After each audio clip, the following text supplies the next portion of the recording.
Thank you, Music Posse. Welcome, social friends, to this Wednesday evening episode of Real Living in Bolingbrook. This weather is giving me a roller coaster set of nauseousness. And let me welcome my co-host into the conversation. I want to ask him: is he getting nauseous as well with this roller coaster ride of weather? Hey, Bill, how are you? Yeah, this weather is driving me crazy. I loved the heat that we had last week, and now it is freezing cold. I went out there just wearing this, Did and you? I was standing outside of a home. I was showing a house in Plainfield, Yeah. and I was doing everything just to get back either in the house or get back to my nicely heated seats in my car. So, yeah, so it's Oh, pretty cold out there. oh my gosh, that's so funny. You even turned on your heated seats in the car. Okay. Oh, absolutely did. Yeah, Well, hey, absolutely. I'm right there with you because as you can see, I'm wearing my light down jacket. Yeah. And I got to ask this question. I'm wearing this light down jacket because, given this roller coaster ride of weather, we obviously turned off our furnace, turned off Yeah. our heat. Even though, was it a week ago, we had that one hit of summer one day? Oh, yeah. Yeah, Several days. It got up to several close days. to 90. Yeah, right Yeah, around yeah. 90. We kind of refrained from flipping the switch, turning on our AC. We thought, you know what? We know how Chicago is. It's going to be a one hit wonder. It's going to come and go. Yeah. And so right now, we haven't turned on our AC. But Well, this is what I got next to my desk. Little space heater. And I turned that on today. oh, that's too funny. Yeah. That Yeah. is too funny. Yeah. So, social friends, for those of you who are here with us in Greater Chicago Metro Land, yes, I have not enjoyed this roller coaster ride, giving me nauseousness of this crazy weather this year. Yeah. Yeah.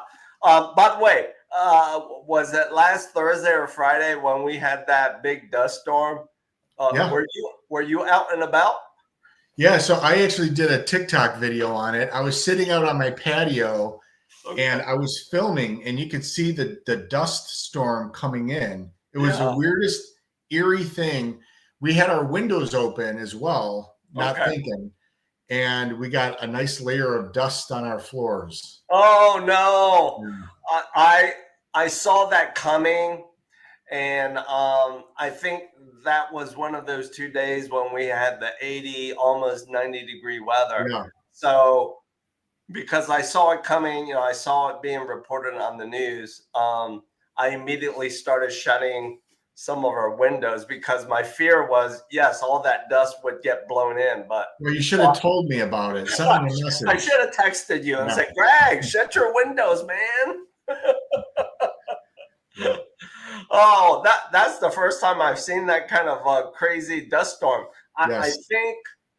think is it out in the desert, like the Middle East? They call that thing the haboob or some, right? It's I'm some not. I'm crazy not thing. sure. Yeah, I'm Yeah, not really sure.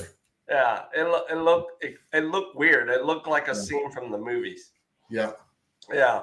So, Greg, let's lean in to tonight's episode of Real Living in Bolingbrook. Talk to us. Talk to me. Talk to us.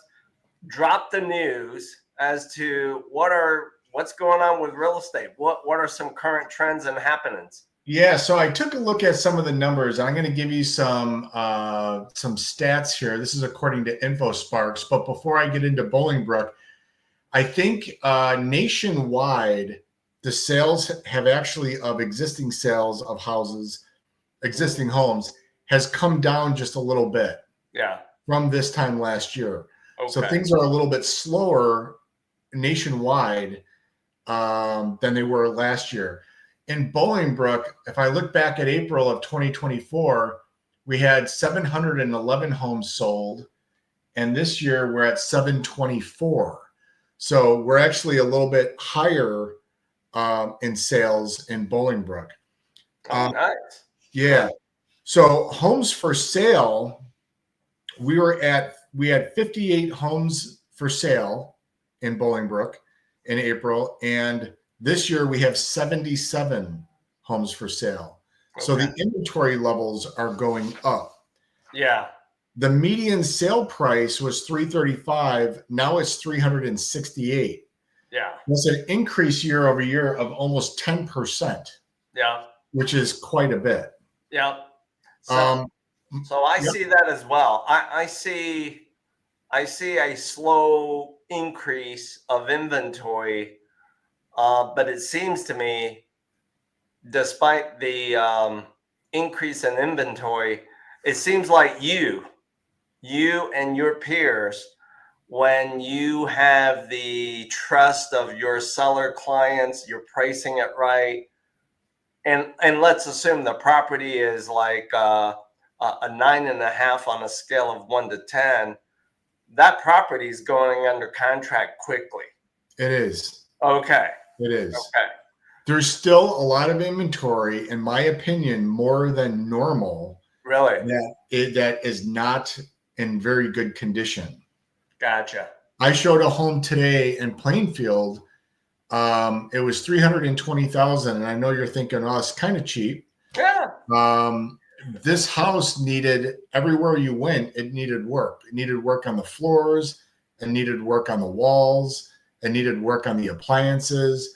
A smoker had lived there. Cobwebs on the ceiling.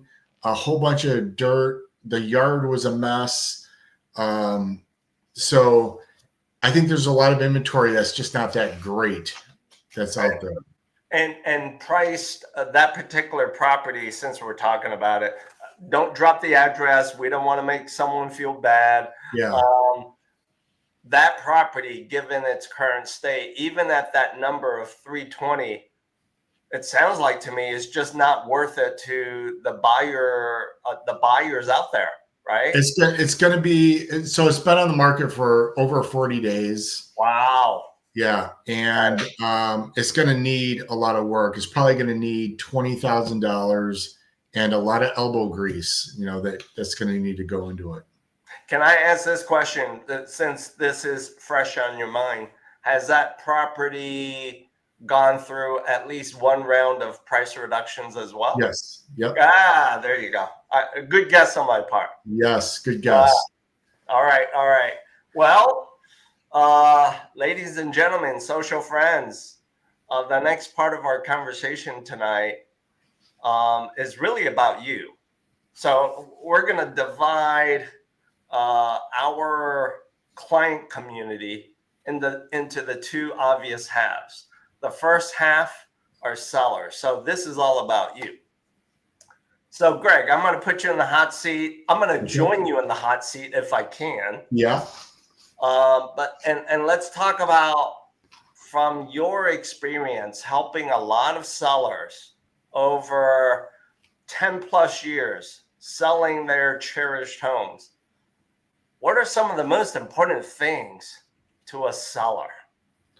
The most important things to a seller, they would probably say first off is going to be price. Yeah. But I think in most cases, most of the sellers are more concerned with a smooth process. Yep. They don't want a lot of bumps in the transaction. They don't like it when there's a lot of issues that come up. That can be extremely frustrating. Yeah. But if you were to ask a seller, what's the most important thing? It's how much am I going to walk away from the table with is the most important thing. True, Yeah. true. And I know these days, I certainly know you help them, help sellers, get a sneak peek through like a net sheet as to what they can expect to walk away with, right? Yes. Mm-hmm. All right. Can I ask this question? What about flexibility? Isn't that kind of important to sellers? In today's market, it is. Okay. And more important in today's market than it used to be. Okay. Because, and the reason why is a lot of times the sellers have to find a new place to live. Right. So they need the flexibility from the buyers as to when we're going to close. Can we do a rent back? Would you be flexible on these terms over here? So that stuff is all very important. In a traditional market, it wouldn't be that big of a deal. It would be more of, oh, hey, we got a contract. We got it under contract. They want to close it in 45 days. That gives us plenty of time to go find something. Yeah. The next week or two. Exactly. And audience members, let me remind you as to what Greg just said. In a normal market, it wouldn't be a big deal. I think what you're kind of saying, Greg, is in a normal market where the inventory is nicely balanced against demand, right? Correct. Okay. Yes. Good. And we haven't been in a normal market since since pre-COVID. So it's been now 5 years since we've been in somewhat of a normal market. Yeah. And hopefully we come out of it. It always seems like these major changes that happen in our market happen over a 5-year period. 2007, and then it was bad for 2000 until right around 2012. Right. And then we got back into the normal market. Back then, we had way too much inventory. Correct. And so all the prices came down. Right. You could buy properties for the cheap. The builders went out of business because they couldn't compete with the inventory that was on the market. Right. They weren't selling anything. So they all, a lot of them just stopped building. They stopped building. Right. Yeah. Now we're in the opposite direction. So, yeah. So you mentioned just earlier, sellers want flexibility beyond the obvious. They want to know what they're going to walk away with. Yeah. Their net sale proceeds. That's obvious. And you hinted at, maybe selling, closing, and then doing a sale leaseback. Are you a fan of those? Are you a proponent of those? No, not really. And I don't know if anybody would say that they are a fan of them, just because you're opening up a can of worms. Okay. You just never know what's going to happen. Even though the buyer has some security that they're going to still have a nice product when it's time for them to move in. Sure. Because the title company is going to be holding 10 grand of theirs in an escrow to make sure that all is good. Right. It's just opening up a can of worms. You just never know what you're going to get. Yeah. You do your final walkthrough the day of closing, and their stuff is still in there. So you don't really know. Anything can happen. Yeah. So, it's a little bit of a risky game, but in today's market, the buyers are agreeing to doing a rent back because they just want a home. Yeah. And they're happy to get the deal because there was 10 other offers. That's right. They'll pretty much do whatever it takes, to get the deal. And they're usually not only are they okay with a 30, 45-day rent back, but a lot of times they say, don't even worry about paying me rent. Just stay there for 45. Yes. Wow. And the seller can stay there for 45 days and move out. Okay. Well, you said it. It's these different symptoms, attributes definitely underscore that. Yes, it's a seller's market. For those of you sellers, all of you watching us tonight, and this is a big shout out to all of you. If you are selling, that's you. If you are selling, it's a great time for you.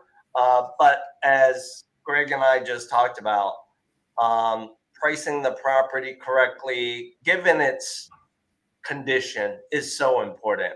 And that's one where you've got to make sure that you start a conversation, start your relationship with a real estate broker professional that you trust. Yeah, and if I can add on that, so pricing out the home is important. I always look at the comparables in that area for pricing, similar square foot, similar age, similar condition. Mm-hmm. price the home out according to the comparables and let the market, the offers, the multiple offers drive up the value. Yeah. But if you're a seller and you're thinking, well, I'm just going to make it up. So I know that the highest sold house in the neighborhood was 550. I'm just going to do 575 and see what happens. That's not a good way to do it. Do it at the 550, 551. Yeah. Okay. Yeah. Let the market drive up that price. Yeah. Let the demand and the frenzy move that up for you. Yeah. Yeah. Because last year, in April, the price per square foot was $188.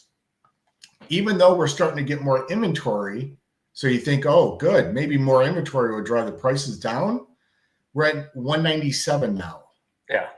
So it's, it just keeps going up. Yeah, I hear you. I hear you. All right, let's now shift our conversation to the other half of our client community, and that would be helping buyers, because just as much as you deliver a lot of successful outcomes for sellers, I know that, hey, I'm ready, willing, and able to help any side of my clients, whether you're selling or buying. So let's now shift our conversation to buyers. So buyers, what do you think is the most important thing for them? Okay, so I'll tell you what I think is the most important thing to the buyer. Okay. But then I'll tell you what I think is most important for the buyer. All right. What the buyer thinks is most important to them is to solidify a deal, get a contract. Right. That's the most important thing to them. They just want a house. The most important thing that I think is for the buyer is to make sure that they are educated on what's going on in the marketplace, because there's a lot of static going on out there. And it's important from my perspective that their most important thing is to make sure that they are educated and understand what's going on in the market. The static that they have out there is, my dad's bought 3 houses. He knows what he's doing. My dad's in sales, so he knows how to negotiate. Right. All this stuff, all the static, even static from the home appraisers, where they throw up red flags because there's a spider line crack in the basement.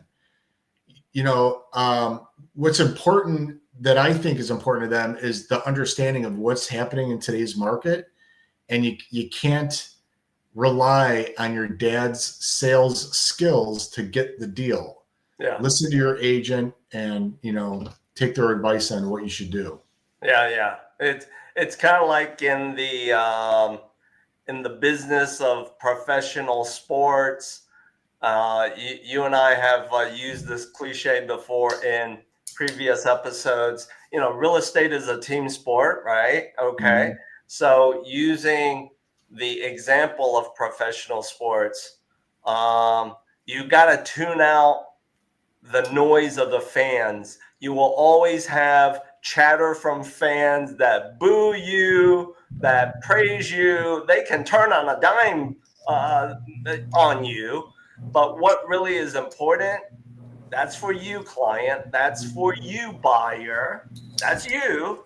What's really important is who is on the field moving the ball into the end zone for you as a buyer. Okay. All right. I follow you, Greg. Yeah. What about price? Price has got to be somewhat important, right? Well, absolutely. Price is very important. What interest rate are they going to get? What's their payment going to be? True.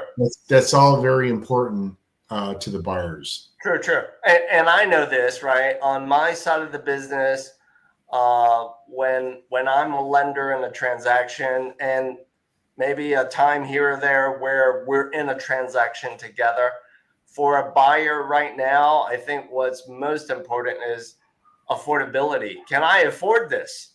Yeah. Can I share with you sometimes what I think buyers lose sight of?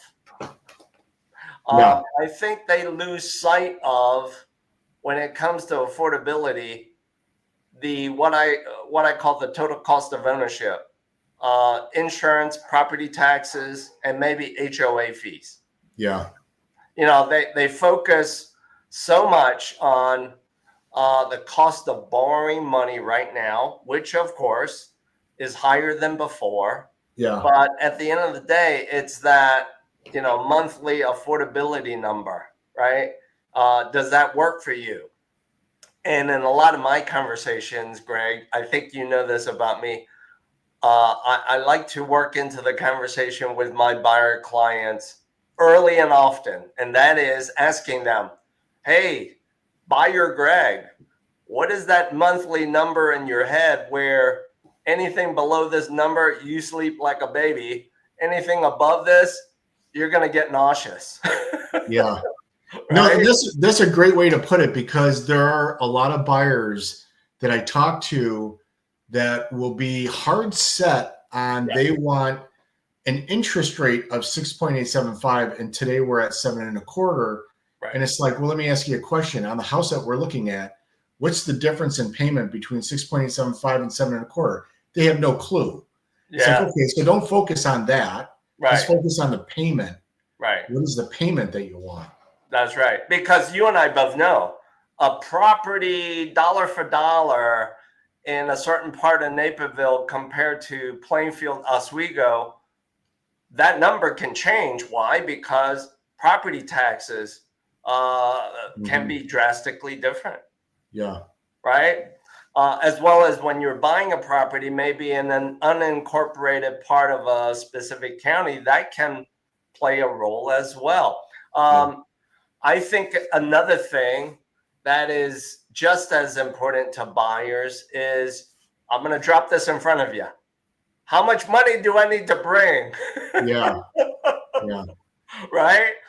Yeah, I get that a lot. And so if money is tight for the buyers, there's a lot of things that we can do that we can do to loosen that up for them. Sometimes even make it so they basically have to bring no money out of pocket in order to buy the home. Bingo. There's credits, there's grants, there's a whole bunch of things that we can do. Yep, spot on. And this is where, for those of you buyers listening to this as an on-demand recording, or if you're, catching us in an actual live stream conversation tonight, you have to understand how, when, and where to structure your offer, asking for seller concessions. Greg and I can certainly guide you and explain to you kind of the why and the when. That can minimize, some of the funds from you, because if you're kind of tight on, hey, I only want to bring this amount of money to actually close and consummate the transaction, that's how we do that. Not to mention, I'm going to go back to affordability. Let's assume the funds to close, you're not kind of like tight to some borderline number. Greg, you know this. One can always apply seller concessions and credits, not to bring less money to the table, but to drive the rate down. That helps with the affordability.